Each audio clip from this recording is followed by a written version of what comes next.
মানুষের রাগ, ক্ষোভ কিংবা জেদ কতটা কঠোর হতে পারে তার একটি উদাহরণ সাবু মণ্ডল। প্রায় ১৬ বছর আগে চুল না কাটার প্রতিজ্ঞা করে সেটা এখনও ধরে রেখেছেন ৪০ বছর বয়সী সাবু।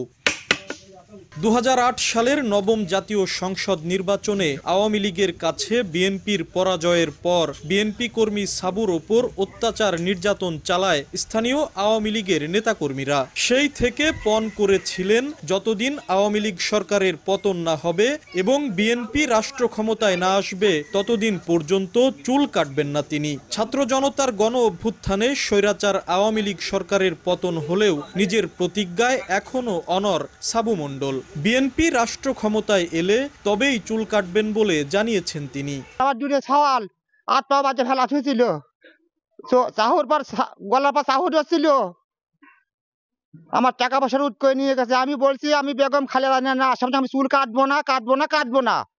তাতে নেত্রী বেগম হাসিনা যদি আমার মারিয়েও ফেলায় আমি চুল কাটতে পারবো না। আমার খুব আয়নানি করছে। আমার নেত্রী বেগম খালেদা জিয়া নির্বাচনে জিতলে আমি চুল কাটবো ছাড়া কাটবো না। তারেক জিয়া যেদিন দেশে আসবে সেদিন নির্বাচনে জিতে যাবে, সেদিনকে আমার চুল কাটা পড়বে, তার আগে আমার কোনো চুল কাটা পড়বে না। নিজের স্ত্রী, সন্তান, পাড়া প্রতিবেশী এমনকি স্থানীয় বিএনপির নেতাকর্মীরা অনুরোধ করেও সাবু মণ্ডলের চুল কাটাতে পারেননি।